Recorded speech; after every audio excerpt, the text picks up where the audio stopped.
गावचे सगळे माझे ज्येष्ठ मार्गदर्शक, सगळे माझे युवक सहकारी, सगळ्या माझ्या माता भगिनी, सगळे पत्रकार बंधू आणि भगिनी, मला असं अपेक्षित होतं की माझ्याबरोबर काही मंडळींची भाषणं व्हायला पाहिजे होती. मला अपेक्षित असतं की पंचायत समितीच्या सभापती बोलल्या पाहिजेत, उपसभापती बोलले पाहिजेत, नगराध्यक्ष बोलले पाहिजेत, उपनगराध्यक्ष बोलले पाहिजेत, ह्या विभागाच्या जिल्हा परिषद सदस्या बोलल्या पाहिजेत, त्या विभागाच्या पंचायत समितीच्या सदस्या बोलल्या पाहिजेत. त्याला काही कारणं असतात. राजकारणामध्ये तुम्ही निवडून दिलेला माणूस जर तुमच्यासमोर सारखा आला नाही, सारखा जर बोलला नाही, तर तो संपर्कात नाही असं लोकांचं मत तयार होतं. त्यामुळे एवढ्या मोठ्या संख्येनं लोक जमण्याचे काही ठराविक कार्यक्रम असतात. आणि त्याही पेक्षा महत्त्वाचं काय असतं की राजकारणामध्ये सगळ्यात महत्त्व जर कुणाचं वाढलं असेल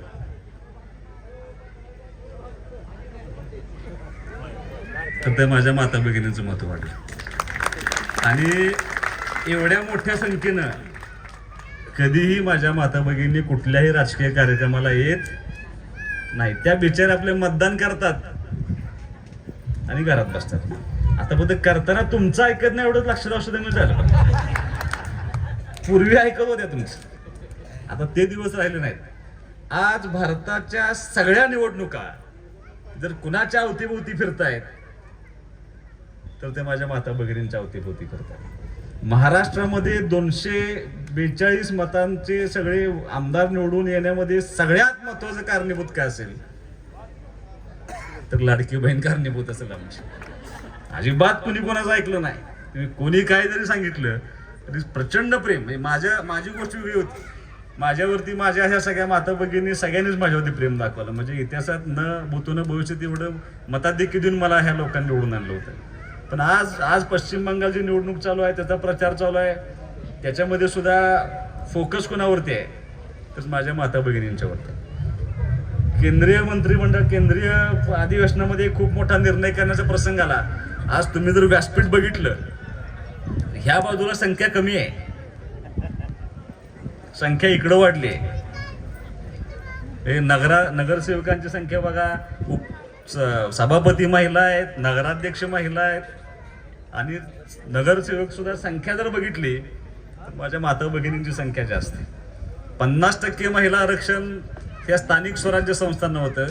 आता तेच आरक्षण विधानसभेला आणि लोकसभेला देण्याचा प्रयत्न NDA सरकारनं केलं, पण दुर्दैवानं अजून ते फसले. पण कधी ना कधीतरी अशी वेळ येणार आहे की ह्या देशामध्ये 50% जसं स्थानिक स्वराज्य संस्थाला आरक्षण आहे तसं 33% त्यातल्या परत विधानसभेला.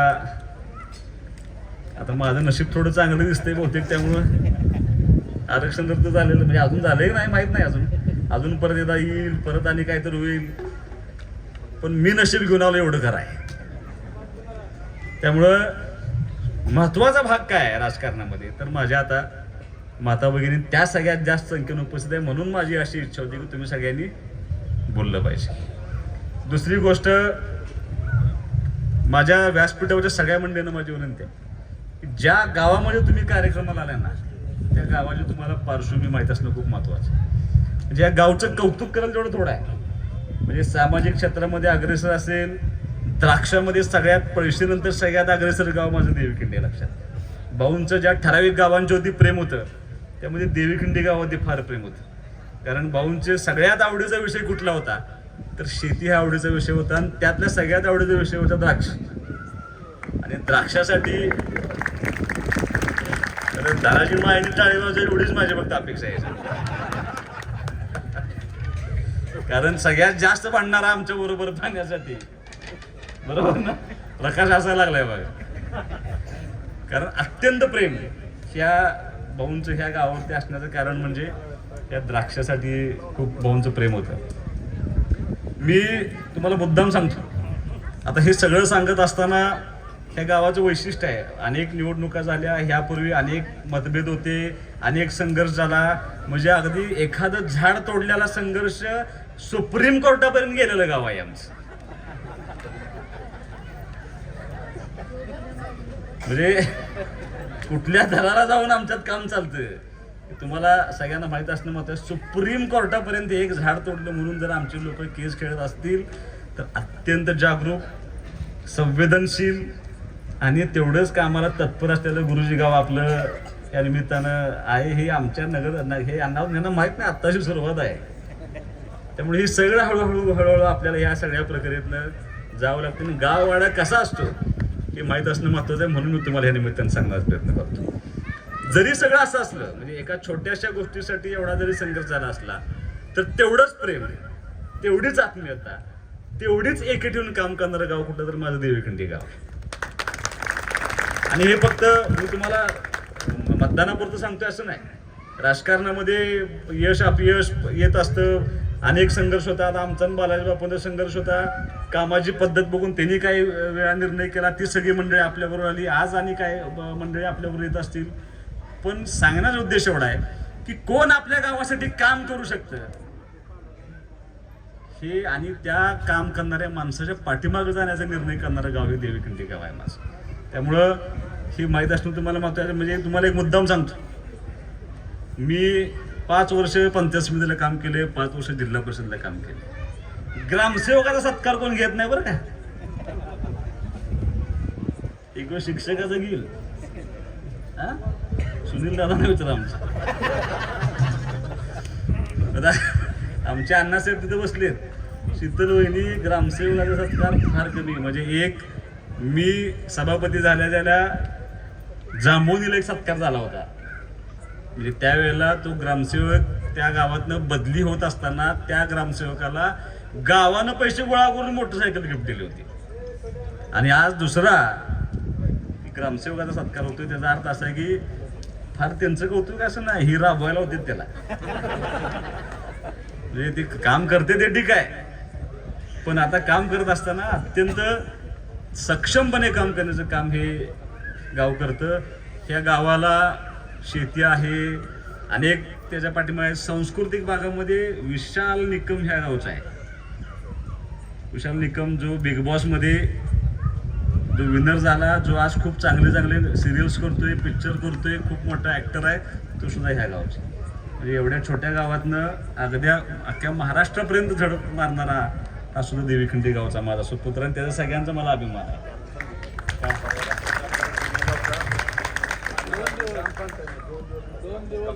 ग्रामसेवकांचा सत्कार काय केला तर बापूराव असं सांगते की 2 दिवस न जेवता त्यांनी सगळं प्रस्ताव तयार केला म्हणून सत्कार केला रात्रभर. मुख्यमंत्री समृद्धी योजनेसाठी आमची शाळा खूप चांगली आहे. नगराध्यक्षांना माझी विनंती आहे, शिक्षण सभापतींना माझी विनंती आहे, एकदा येऊन शाळा बघा. शीतलवणी ज्या वेळेला मी जिल्हा परिषदला काम करत होतो, ह्या जिल्ह्याचे 2 भाग पडतात. एक इतका सदन भाग आहे, प्रचंड पाणी त्या भागामध्ये जातं, आणि एक सगळा दुष्काळी भाग आहे.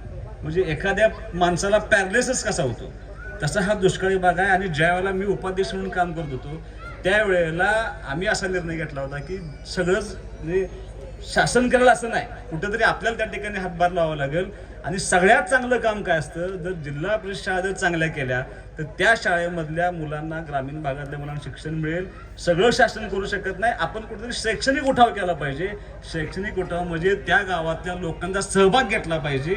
तो सहभाग घेण्याची जबाबदारी ज्यावेळेला सगळ्यांनी आमच्यावरती दिली होती, 2 वर्षानंतर ज्यावेळेला आमची शिक्षण समितीची बैठक झाली होती, त्या बैठकीमध्ये सगळ्यात जास्त अभिमान कोणाला होता त्यावेळेला सदस्य असताना, तर सुहास बाबाला होता. दुष्काळी भागामध्ये सदन भागापेक्षा कैक पट्टीनं सगळ्यात जास्त लोकवर्गणी गोळा करणारा हा माझा तालुका होता शिक्षण विभागाचा. आज सुद्धा तुम्ही जर शाळेमध्ये गेला तर यापूर्वी सुद्धा अनेक लोकांनी वर्गणी दिली असेल आपल्या शाळेला. म्हणजे अनिल शेठच्या आधी अनेक लोकांनी दिली असेल. आता आज तुम्ही किती दिली अनिल शेठ आतापर्यंत शाळेला? 9 लाख रुपये एकट्या माणसाने शाळेला दिले.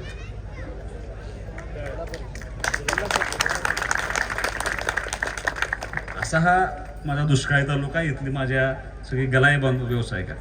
आता हे करत असताना तुम्हाला मी अनिल शेठचा मुद्दाम सांगतो, एखाद्या माणसाला तुम्हाला कदाचित माहित नसेल, व्यवसाय करत असताना ज्याला अनेकदा संपत्ती मिळते, संपत्ती मिळत असताना आपल्या मिळालेल्या संपत्तीचं काय करायचं, त्यात कुठंतरी त्याचा असा वाटा असावा की ज्या समाजामुळे आपण इथंपर्यंत पोहोचलोय त्या समाजाचं आपण काहीतरी देणं लागतो.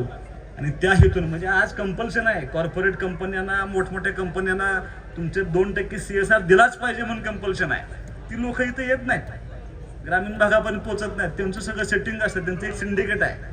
तेवढ्याच भागामध्ये ते CSR देतात, तिथंच काम करतात आणि मोकळं होतात. पण माझ्या ग्रामीण भागाचं काय, तर त्याच्यासाठी अनिल शेठ सारखी माणसं आहेत. तुम्हाला माहीत नसेल पण त्यांचा मुलगा स्पोर्ट्ससाठी साऊथ आफ्रिकेला हुसेन बोल्टच्या ह्याच्यामध्ये त्याच्या अंडर ट्रेनिंग करतोय.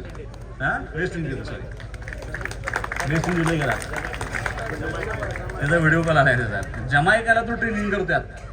हुसेन बोल्टच्या याच्यामध्ये तो ट्रेनिंग करतोय. म्हणजे अनिल शेठचं वैशिष्ट्य असं आहे की त्यांचा जन्म आहे गारडीचा, वाढलेत देवीखिंडीत, पण विचार करण्याची क्षमता, मुलाचं शिक्षणाला सुद्धा किती महत्त्व द्यायचं, स्पोर्ट्सला त्यांनी महत्त्व दिलं.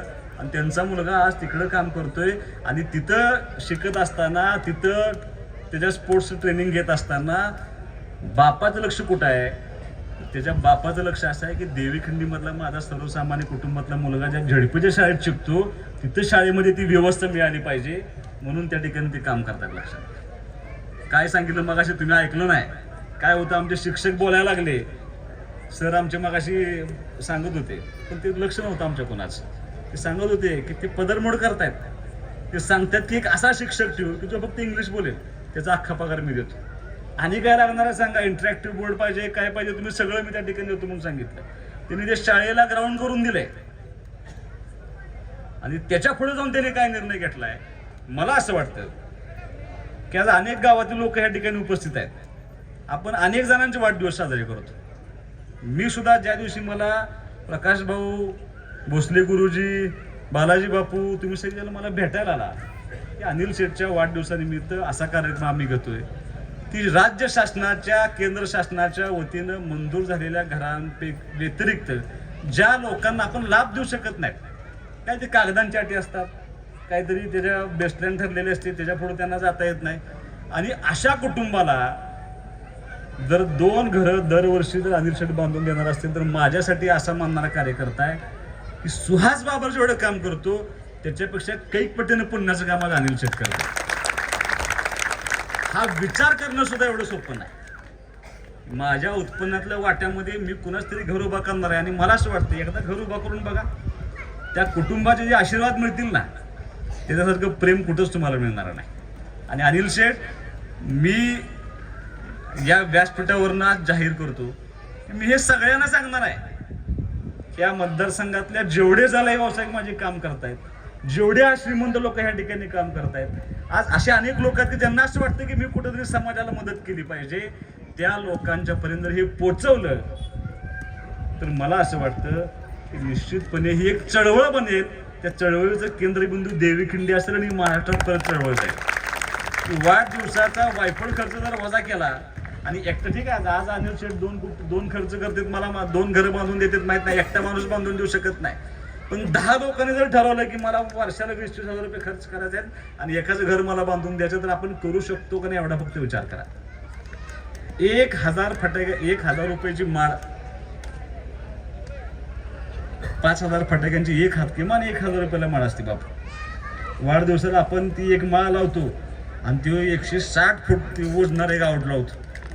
त्या आऊटची किंमत 2000 रुपये. केक किमान 1000 रुपयाचा केक आहे, 5-7 केक आणतात एकाच पोराचा वाढदिवस करायला. मग बुके, आता चांदी तलवार दिली, मी ती मोडून कुणाचं घर बांधून देऊन यांना सांगणार आहे.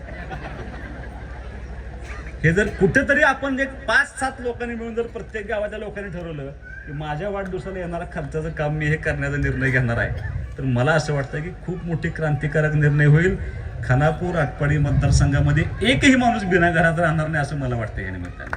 आणि मी अनिल शेठ, तुम्ही मला आज इतकं चांगलं या ठिकाणी सांगतो, तुम्ही मला उपक्रम दिलाय, मी दादाच्या परवानगीनं आज जाहीर करतो, विट्याचा राजा सगळ्यात मोठं गणपतीचं मंडळ आहे. दादा, आपण काय कुणाला वर्गणी मागायला जात नाही, पण अनेक लोक आणून मला त्या ठिकाणी पैसे देतात.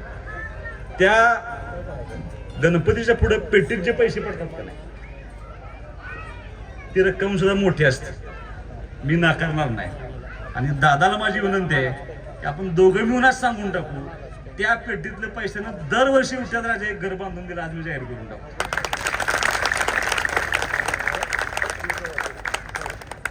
आणि दुसरी गोष्ट, कारण शेवटी असं आहे राजकीय बघा, यश अपयश आता मागं कालवा बापू चाललेला आहे, त्यामुळे किती वेळ बोलायचं.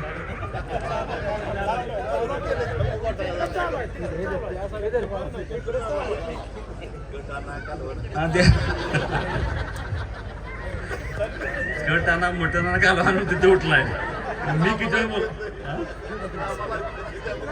कारण राजकारणामध्ये कितीही काम केलं, मग अशी अनेक जणांनी सांगितलं, सरांनी भाषणात सांगितलं.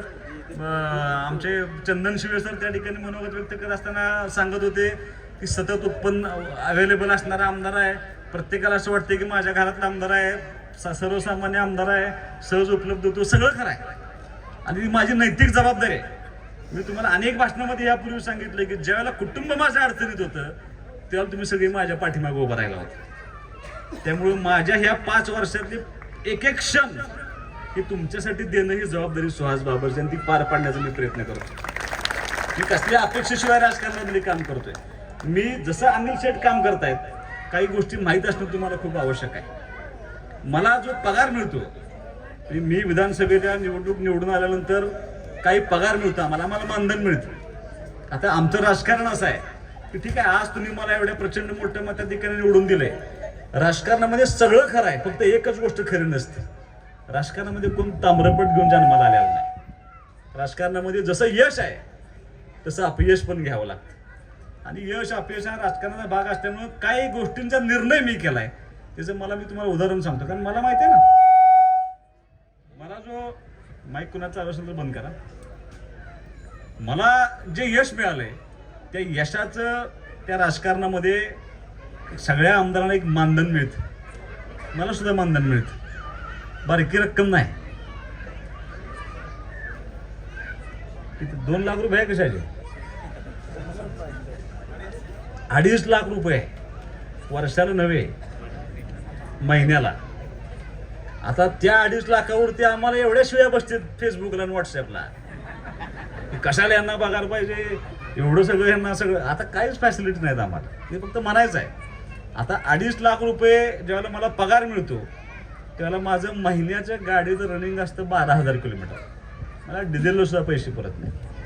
ज्यावेळेला मी मुंबईला जातो त्यावेळेला मी हॉटेलमध्ये राहिलो तर ती सुद्धा पैसे मला परत नाही. पण ती जबाबदारी माझी आहे, आणि मला ज्या लोकांच्यामुळे मला पगार मिळतो ना तो सुद्धा पगार मी देऊन टाकतो. कुणाला देतो, ह्या तालुक्यातल्या ह्या मतदारसंघातल्या ज्यांना ज्यांना वैद्यकीय मदत पाहिजे त्या सगळ्यांना माझे पैसे देऊन टाकतो. मी पैसे घरात ठेवत नाही. ज्यांना ज्यांना कुणाला शिक्षणाला पैसे कमी पडतील त्या सगळ्यांना पैसे देऊन टाकतो. मी त्यांची नावं घेणार नाही, उद्या तुम्ही मला कुणीही विचारलं तर मी तुम्हाला सांगू शकतो. शीतल वहिनी एक असा उपक्रम आहे की मी खरं हे जाहीर करणार नव्हतो, पण तुम्हाला सांगणं आवश्यक आहे, तुम्हाला माहीत असणं आवश्यक आहे. सिव्हिल हॉस्पिटलमध्ये खानापूर, आटपाडी आणि 21 गावं जे विसापूर सर्कलमधले आहेत, त्या 2.5 तालुक्यातल्या गावामधले जे जे पेशंट सिव्हिल हॉस्पिटल जातात का नाही त्या सगळ्यांना जेवणाची व्यवस्था सुहास बाबरची. विचारायला येतो ना पोरगा माझा, कोण आहे खानापूरचं, कोण आहे आटपाडीचं, कोण आहे 21 गावाचं, विचारायला येतो.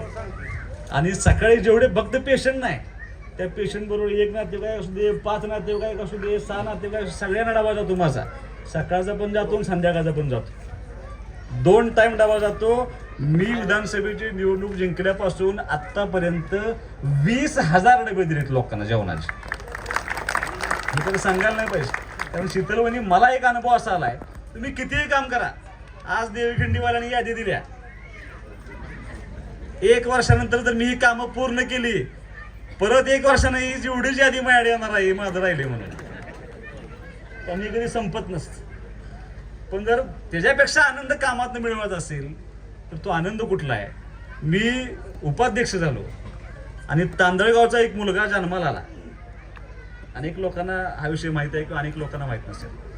आणि त्या मुलाला जन्माला आल्यानंतर त्याला शी करायची जागा नव्हती आणि एकदम गरीब कुटुंबातला तो मुलगा होता.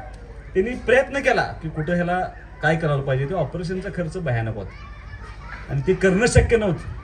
त्या कुटुंबानं असा निर्णय घेतला की आता हे बाळ दगावणार, आणि तिने तू बाळ माघारी आणलं आणि एक पत्रकारानं बातमी टाकली की तांदळगावमध्ये असा असा मुलगा जन्माला आणि त्याची अशी परिस्थिती आहे. मी बातमी वाचल्या सगळी यंत्रणा हलवली, सगळे डॉक्टर गोळा केले सांगितले, त्याला ॲडमिट केला, त्याची सर्जरी केली. आणि राजकारणामध्ये सुहास बाबर आमदार आहे का ह्याच्यापेक्षा त्याला काय चांगलं, त्याला कशाचं समाधान आहे. उदाहरण तुम्हाला सांगतो, तो मुलगा आज हयात आहे, 10 वर्षाचा मुलगा, 17-10 वर्षाचा मुलगा असेल, त्या मुलाचं नाव त्या कुटुंबानं सुहास ठेवले. त्याच्यापेक्षा आनंद सुहास बाबरला आमदारकीमध्ये नाही. परवा बिकवडीचा एक मुलगा होता, तो मुलगा 3 दिवस सुट्ट्यात ॲडमिट होता आणि विट्यातल्या डॉक्टरने सांगितले की आम्हाला काय लक्षात येत नाही काय झालेलं, तुम्ही सांगलीला शिफ्ट करा. सांगलीला शिफ्ट करताना लक्षात आलं की त्याला हरण्या फुटला आहे आणि हरण्या फुटल्यामुळे त्याला इन्फेक्शन झालं आणि आतड्याला इन्फेक्शन लागले आणि त्याचं ऑपरेशन करणं आवश्यक आहे. 2-2.5 लाख रुपये खर्च आहे. त्यांनी सुद्धा गाडी परत वळवली. 7-8 वर्षाचा मुलगा, काय त्या कुटुंबावर प्रसंग असेल की पैसे नाहीत म्हणून आपण मुलं वाचवू शकत नाही. त्यांनी मला निम्म्या रस्त्यात दत्ता पाटीलचा मला फोन आला की भाई असं असं तुम्ही काहीतरी करायला. तर शनिवार होता, मी परत सगळी यंत्रणा हलवली आणि डॉक्टर विक्रम कदम आपल्यातले सिव्हिल सर्जन, म्हणजे आपल्याला एक पुण्याचं काम झाले की तिथे सिव्हिल सर्जन तिथे आला येतो आणि त्या डॉक्टर विक्रम कदमने त्या मुलाला सगळे पेडियाट्रिक सर्जन बोलवले, त्या मुलाचं ऑपरेशन केलं. तो मुलगा व्यवस्थित आहे. एक छोटी बातमी आली होती त्याच्यावरती, जर त्या दिवशी त्या मुलाला 2 तास उशीर झाले असते तर तो मुलगा आपल्या हातातनं गेला असता. मग राजकारणामध्ये काम करत असताना सर किती रस्ते केले, किती इमारती बांधल्या, ह्याच्यापेक्षा जर हे करू शकलो तर खूप मोठं यश मिळेल असं मानणारा मी त्या निमित्तानं कार्यकर्ता आहे. कारण मी थोडा भावनिक आहे. राजकारणामध्ये असं असतं की गेंड्याच्या कातडीचा माणूस असावा लागतो, तसा मी नाही, मला आवडत नाही. परवा काही दिवसापूर्वी मला एक फोन असा आला की त्या निंबोड्यामध्ये एका मेंढपाळाचा मला फोन आला की बाळ रडते म्हणला, इथं जाऊन बघा काय मला सांगा. तर ते का सिमेंटच्या पाईपमध्ये पुलाखाली एक बाळ होतं. मी पोलिसांना फोन केला, म्हणजे जाऊन बघा ताबडतोब आणि काय अवस्था आहे बघून मला फोन करा. आणि पोलिसांचा मला फोन आला की मला मुलगी आहे, टाकून गेली होती मला. मी म्हणलं सिव्हिल हॉस्पिटलला न्या. ते सिव्हिल हॉस्पिटलला तिला शिफ्ट केलं. मला राहवलं नाही. मी माझ्या बायकोला सांगितलं की तू जा, तिला काय दुपटं कपडे काय लागतील ते देऊन टाक म्हणलं. तिला सगळं तिथं दिलं, तरी सुद्धा मला झोप आली नाही त्या दिवशी रात्री की आमच्या कुटुंबामध्ये मुलगी नाही म्हणून आमची आई धडपडून म्हणजे तिचा जीव आयुष्यभर तडपडत राहिला कशासाठी, तर घरात मुलगी नाही. आणि माणसं मुलगी झाल्यानंतर सोडून देतात. मला काय ते पेरलं नाही. माझी दुसरी अडचण अशी होती की तिला आता 9-10 दिवस ट्रीटमेंट झाल्यानंतर तिला शिफ्ट करणं आवश्यक होतं. तिला एका अनाथ आश्रममध्ये शिफ्ट केलं. मी अडॉप्शन करू शकत नाही. मला कायद्यानं मला ते घेता येत नाही मला मुलगी दत्तक. आमच्या घरात मुलगी नाही. मी दादाला फोन केला. माझी अशी इच्छा आहे की आपल्या आईची इच्छा होती की आपल्या घरामध्ये एक मुलगी असायला पाहिजे होती. मी आपलं त्या अनाथ आश्रममध्ये फोन केला आणि त्यांना विचारलं की मला ह्या मुलीचं पालकत्व घ्यायचं आहे, की तिला आत्तापासून लागणारं तिचे अन्न वस्त्र काय, तिला कपडे बिपडे, तिचं जोपर्यंत अडॉप्शन होत नाही तोपर्यंत सगळा खर्च मी करतो. तिने ते मान्य केलं. समजा तिचं नाही अडॉप्शन झालं, तिला शिक्षणाला जेवढे पैसे लागतील तेवढे सगळे मी भरतो म्हटलं. तिने ते मान्य केलं. आणि शिक्षण झालं नंतर तिच्या लागण्याची जबाबदारी म्हणून सुहास बाबर घेतली. ती जबाबदारी मी घेतली. आणि हे सगळं कसं ना, मला काय झालं काय करायचं म्हणून मी दादाला सांगितलं, म्हणलं बाबा मला काय झालं तिला फक्त सांभाळा म्हणलं. परत आपण तो शब्द दिला. काही मित्रांना माझ्या सांगून ठेवले की अशी एक मुलगी आहे, जी जबाबदारी आपण घेतली. त्यामुळे अनिल शेठ, मला तुम्हाला हे मुद्दाम सांगायचं आहे की राजकारणामध्ये आज पद येईल उद्या पद जाईल, ह्याच्यापेक्षा आणि काहीतरी भविष्यात मोठं मिळेल. पण समाजासाठी जर आपण हे काम करू शकलो, ह्याच्यासारखं दुसरं पुण्याचं काम कुठलंही नाही. मला माहीत नाही तुम्ही कुठलेही निवड कसल्याही अपेक्षेशिवाय सगळी कामं करताय, पण तुम्हाला देव इतकं देईल की आज 2 घरं देत आहे आणि 10 वर्षांनंतर 20 घरं बांधून द्याल. एवढंच तुम्हाला देव सक्षम करेल एवढं मी त्या ठिकाणी, मला एवढा आत्मविश्वास आहे. त्यामुळे मगाशी सरांनी सांगितलं की आता हे सगळं करत असतो मी. मला सर त्यांनी गर्दी बघितली, सर रोज सकाळी किमान 200 माणसांना भेटतो मी, सकाळी 8 वाजल्यापासून 12 वाजेपर्यंत. आणि मी प्रामाणिक प्रयत्न करतो. मी कुणाला म्हणत नाही बरं उद्या बघू परवा बघू असतं, मी फोन करतो. काम होऊ द्या अगर न होतं, शेवटी मी माणूस आहे. सगळीच कामं माझ्याकडं अगदी 1 नंबरच्याच असं नाही. काम करत असताना प्रामाणिक प्रयत्न केला पाहिजे, त्याचा समोर फोन केला पाहिजे. आणि किती उपलब्ध असतो त्याचं उदाहरण तुम्हाला सांगतो. मतदारसंघामध्ये एखाद्या गावामध्ये डास जास्त झाले तरी सुद्धा बायका मला फोन करतात, अरे काय करतोयस तू, डास झालेत जास्त. आणि मी तिथं फोन करून सांगतो त्या ग्रामसेवकाला, नाव घेऊन सांगतो, चिखलहोळचा तुम्ही विचारा अण्णासाहेबाला. मला एका आजीचा फोन आला, अरे काय करतोयस तू, डास लय झाले. म्हणलं कुठलं गाव आहे, म्हणून चिखलहोळ. थांबा जरा म्हणलं, माझ्या लक्षाला म्हणलं गटर साफ केलेलं दिसत नाही म्हणलं ग्रामपंचायत. आणि मी त्या ग्रामसेवकाला सांगितलं म्हणलं जावा आणि ती गटर स्वच्छ करून द्या आणि मला फोटो पाठवा. मी फोटो पाठवल्याशिवाय कुठल्याही अधिकाऱ्याचं काम मान्य केलं असं म्हणत नाही. आज सकाळी मला प्रभाग क्रमांक 8 मधून फोन आला होता की मी पेन्शनचं काम दिलंय. म्हणलं कोणा पैसे दिलंय, आता नाव सांगत नाही त्या माणसाचं कोणा पैसे दिले. म्हणून मला काय त्याला फोन केला, म्हणजे ते फोन उचलत नाही म्हणजे. त्याचा अर्थ असा आहे मी सगळ्यांचे फोन उचलतो. आता भाषण चालू आहे, मला 7-8 मिस कॉल पडले, तुझ्याला गाडीत बसतो की नाही तर सगळ्यांना परत फोन करतो. मला कोणीही भेटू शकतं. मला कॉलेजच्या मुलीसुद्धा फोन करतात, बस लागलेली नाही मला फोन. मला त्याचं वाईट वाटत नाही, मला त्याचा आनंद आहे. मला त्या आनंद ह्या गोष्टीचा आहे की मला ह्या सगळ्यांना असं वाटतं की माझं काम करू शकतो आणि ते करण्याचा प्रयत्न मी त्या ठिकाणी करत असतो. राजकारणामध्ये हे करण्यामध्ये खूप मोठं यश असतं. आणि अनिल शेठ, तुम्हाला माझी विनंती आहे, याच पद्धतीनं काम करत राहावा आणि तुमचा आदर्श ह्या मतदारसंघातली सगळी मंडळी घेतील आणि माझ्या मतदारसंघामध्ये एक नवीन मुवमेंट चालू होईल. त्या मुवमेंटचा शुभारंभ आज आपण या निमित्तानं करतोय. मी निश्चितपणे तुम्हाला मनापासून धन्यवाद देईन. काही कामाच्या अपेक्षा या निमित्तानं सांगितले. टेंबू योजनेचं आवर्तन चालू करा, पैसे भरलेत का, गोळा केलेत हे आवडीचा शब्द आहे. पण मंगळवारपासून किंवा बुधवार सकाळपासून तुमचं आवर्तन चालू होईल. अग्रणीला सुवर्णा पाणी चालू आहे. होय, तुम्ही पैसे भरले, त्यांचं झालं की लगेच तुमच्याकडे पाणी चालू करून द्यायची जबाबदारी माझी. वेजेगाव देवीखिंडी मादनमोठी रस्ता रुंदीकरण करायला धरलाय आपण. जुलैनंतर तो रस्ता वायडनिंग करून तुम्हाला मोठा करून द्यायची जबाबदारी माझी. देवीखिंडी ते कलडोन रस्ता रुंदीकरण करायचं करून देतो. देवीखिंडी गर्निकी रस्ता आता घाटातच त्या चढावच फक्त राहिला. केलंय ते सांगितलंय का बापा,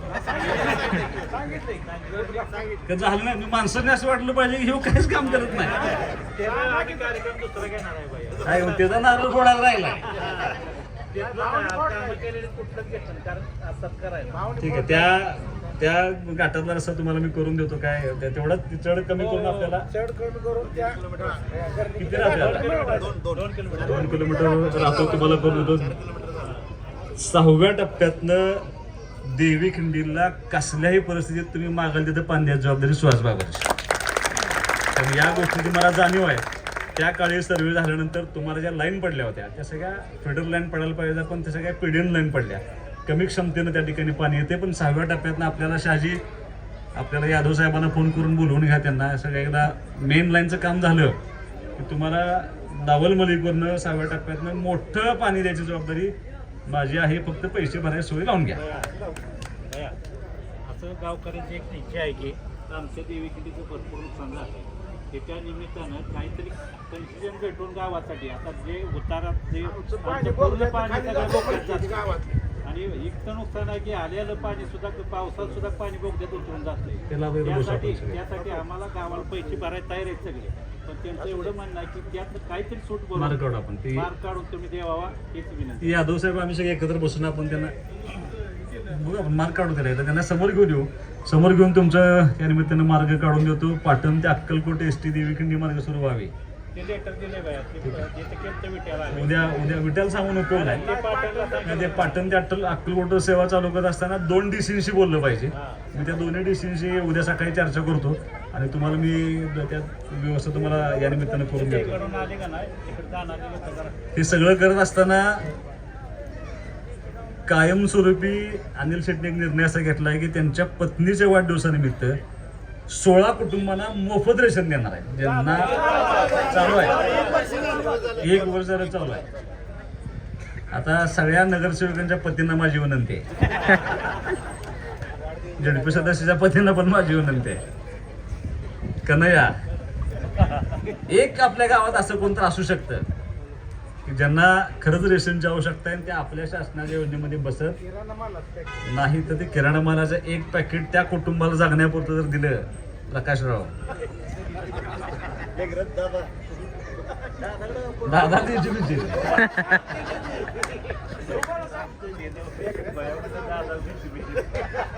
कायमस्वरूपी देण्याचा त्याने हा निर्णय घेतलाय. मला असं वाटतं की कुठंतरी ज्यांची कॅपॅसिटी आहे, ज्यांना शक्य आहे की राजकारणामध्ये समाजकारणामध्ये काम करत असताना आपण आपल्या उत्पन्नातला काही वाटा अशा ठिकाणी आपण तुम्ही सांगत आहे का जर कुठंतरी आपण असा वाटा जर निवासदादा, एजाजभाई, बाळूमामा, मी नाव घेतोय म्हणजे ज्यांच्याकडं फयाजभाई असं ज्यांची कॅपॅसिटी आहे अशा लोकांनी जर मदत केली तर निश्चितपणे खूप मोठा परिणाम त्या मतदारसंघामध्ये दिसतो. आज खूप चांगला कार्यक्रम या निमित्तानं आपण सगळ्यांनी आयोजित केला, एक चांगला उपक्रम. आता नाव घ्यायचं आमच्या पंचवांना तुम्ही लय लोकांना सांभाळू शकता का हो वाटणार हा मी एवढं आता युवराज शेठचं तुम्हाला कदाचित माहीत नसेल, पण त्यांची कन्या कॅन्सरने गेली होती आणि ज्यावेळेला त्यांच्या कन्याचे उपचार चालू होते त्या उपचारामध्ये किती लाखाचं इंजेक्शन होतं? 1,20,00,000चं एक इंजेक्शन त्यांनी आणलं होतं आणि ते ट्रीटमेंट चालू असताना बिचारी त्यात सर्वाईव्ह होऊ शकली नाही. ती मुलगी गेली, ते इंजेक्शन सेल आउट केलं इथं ज्यांना लागणार होते त्यांना, त्या सगळ्या रकमेतून त्यांनी वृद्धाश्रमाला खोल्या बांधून दिलेत. म्हणजे माझं लक्ष गेलं नाही म्हणजे आज त्यांची जरी मुलगी हयात नसली तरी कुठं ना कुठं तिच्या रूपातनं त्या ठिकाणी ते काम चालू आहे. त्या वृद्धाश्रम मधल्या लोकांनी इतक्या छान खोल्या त्यांनी बांधून दिले, इतकं सुंदर बांधून दिले म्हणजे व्यासपीठावरती. आणि मला असं वाटतं की मी समाधानी लोकप्रतिनिधी ह्याच नात्यानं आहे की एवढं काम राज्यामध्ये कुठल्याही ग्रामीण भागातल्या आमदाराच्या नशिबात नाही, एवढं काम इथली लोक त्या ठिकाणी करत असतात. त्यामुळे मी सर्वांचा मनापासून या ठिकाणी आभार मानतो. शाळेत सुद्धा त्यांनी हॉल बांधून दिलाय. हे सगळं सांगण्याचा उद्देश एवढा की एक मुवमेंट, मला असं वाटतं की मी इथून पुढच्या सगळ्या गावामध्ये लोकांना विनंती करणार आहे की या पद्धतीनं दरवर्षी 1-2 जरी घरं आपण बांधून देऊ शकलो तर मोठं काम या निमित्तानं होईल. अनिल शेठ, तुमच्या सर्वांचं मनापासून मी या ठिकाणी आभार मानतो. एक चांगला उपक्रम तुम्ही या निमित्ताने घेतलाय. 9:15 वाजले. मी नावं जाहीर करतोय ज्यांना अनिल शेठ त्यांच्या वाढदिवसानिमित्त घरं बांधून देणार आहेत. त्या 2 घरांची मी नावं या ठिकाणी जाहीर करतोय. घरकुल योजनेमध्ये ज्या लाभार्थी नावं घेतलेत, सौ संगीता लक्ष्मण चव्हाण आणि श्रीमती सुमन सोमनाथ आयवळे, या 2 महिलांच्या आपण आता अनिल शेठ त्या ठिकाणी घरं बांधून देणार आहेत. तुमचं मी मनापासून या ठिकाणी एजाजबाईंना माझी विनंती आहे की 1000 रुपये ब्रासप्रमाणे त्यांना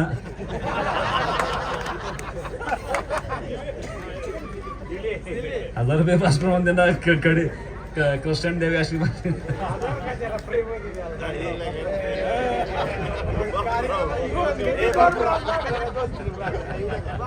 ते खाजगीत बसून तुम्ही दोघं जेवण घेऊन ठरवा.